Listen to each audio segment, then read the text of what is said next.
Karena apa? Memasukkan lemak trans itu semua dengan bencana. Karena dia nggak bisa dicerna oleh tubuh kita, nggak bisa di metabolisme, tapi bisa menimbulkan apa? Menimbulkan reaksi inflamasi, dan ini apabila terjadi terus menerus, maka bisa terjadi. Bisa menciptakan namanya plak aterosklerosis. Plak aterosklerosis merupakan sumber bencana, ya, karena plak itu akan bisa membuntu. Kalau sudah terbuntu, apa yang bisa terjadi? Selain alirannya dia mampet, maka yang nggak bisa masuk adalah nutrisinya yang dibawa oleh darah. Kalau mampet, penyakit apa yang bisa ditimbulkan bahayanya? Tergantung lokasinya. Kalau mampet di jantung, penyakit apa? Jantung borong. Kalau mampet di otak, mampet di ginjal, jadi penyakit ginjal. Stenosis, penyempitan, jadi apa? Hipertensi. Karena ini hati dengan lemak trans, bahayanya seperti ini. Kemudian apalagi yang harus dihindari? Ini ya, minyak, makan minyak, yang minum minyak, VCO, habatus sauda, minyak lain. Ya kan, ini orang-orang kan ini minyak bermanfaat. Tubuh kita kalau sakit itu sedang bermasalah dengan lemak. Jangan ditambahi lemaknya, dikurangi, ya. Masalahnya ditambahi. Ini kan VCO, habatus sauda, minyak zaitun. Kalau buah zaitun nggak apa-apa dimakan, tapi kalau minyak zaitun jangan, ya, nggak usah. Ya. Karena apa? Karena tubuh kita sedang bermasalah dengan minyak-minyak itu, kita sedang bermasalah dengan masalah metabolisme lemak. Kemudian apalagi yang harus dihindari? Makanan berminyak atau bersantan, apalagi yang dipanaskan berulang atau dimasak dalam waktu yang lama, 1 jam, 2 jam. Misalnya apa makanannya? Rawon. Nah, misalnya gudeg, misalnya apa? Lodeh, misalnya apa? Lodeh. Ini saya pernah ditraktir sama ini. Juga ya, makan lodeh yang enak itu semua. Kalau lodehnya fresh, sekali masak nggak apa-apa. Makanya kalau beli lodeh yang di tempat yang ramai, karena apa? Sekali masak. Tapi segi-segi nginep 2 hari. Nginep 3 hari. Tapi tambah enak ya, lodeh itu kalau sudah 2 hari, 3 hari ya. Enak di mulut ya, karena terjadi polimerisasi struktur molekul lemaknya. Itu membuat dia lebih berbahaya. Ada asin-asin. Ya. Kemudian apa lagi? Makanan minuman, nah ini ya. Jadi jangan makan makanan kemasan. Iya, makanan kemasan karena apa? Mengandung pengawet, mengandung pewarna, mengandung pemanis, mengandung perasa. Tidak. Kemudian apa? Cara masak. Ya, cara masak itu misalnya kita masak protein yang ketemu pada suhu panas dengan misalnya minyak sederhana, gula sederhana. Misalnya kalau kita bikin apa ya? Bikin bacem misalnya. Ya, ada misalnya entah itu tahu atau tempe atau ayam atau daging gitu. Ya, ketemu sama itu kan protein, ketemu sama gula merah. Terjadi apa? Reaksi merah menghasilkan apa? Akrilamida. Yang berarti sifatnya karsinogen. Ya, tidak boleh.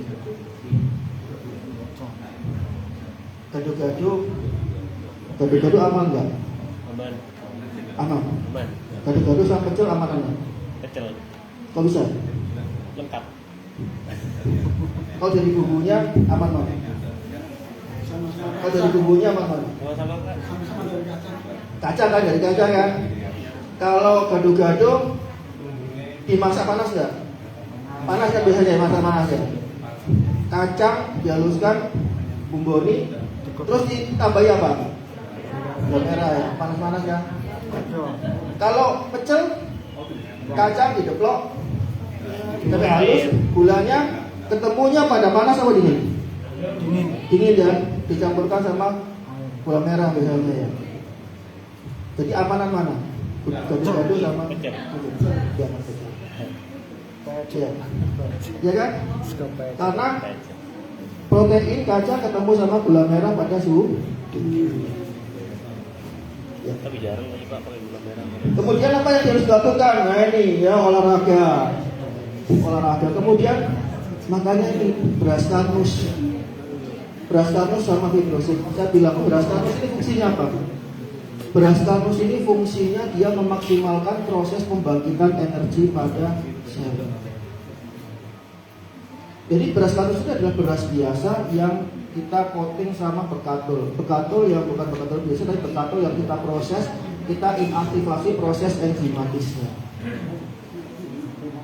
Ternyata dia merangsang atau dia bisa memaksimalkan proses pembangkitan energi karena dia mengandung apa? Niacin yang kalau masuk tubuh kita akan diproses menjadi NAD.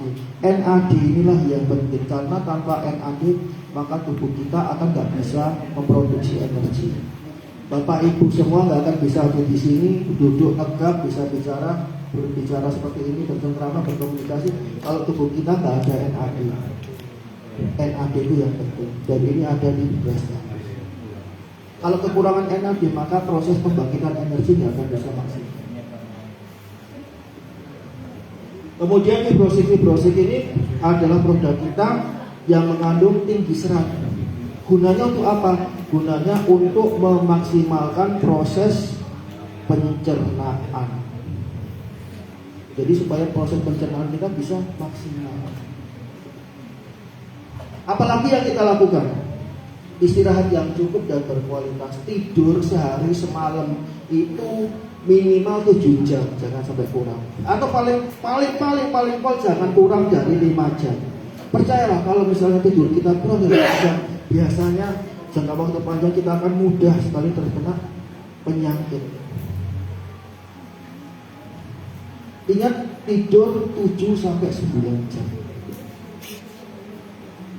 Kemudian berjemur 2 kali, berjemur pada waktu pagi ya kurang lebih jam 8 supaya mendapatkan ultraviolet A, kemudian berjemur pada antara jam 10 sampai jam 1, tapi nggak boleh lama-lama, cukup 5 menit saja untuk mendapatkan ultraviolet B.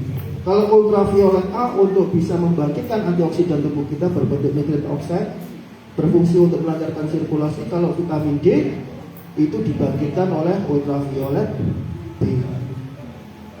Yang maksimal pada jam 10 sampai jam 1, gak usah lama-lama, cukup 5 menit saja. Ya.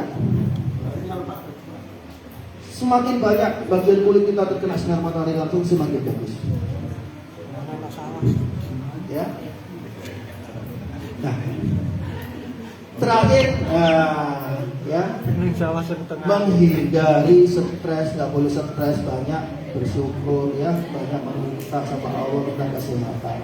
Itu juga bukan suatu hal yang itu ya, bukan remeh-temeh ya, bukan klise. Karena manusia adalah makhluk bio, psikososial, spiritual. Kalau kita stres itu kalau sehari 2 hari baik. Tapi kalau terus-terusan, wah itu yang tidak baik. Ya. Orang hidup itu pikir harus ya, tapi yang nggak boleh adalah kepikiran.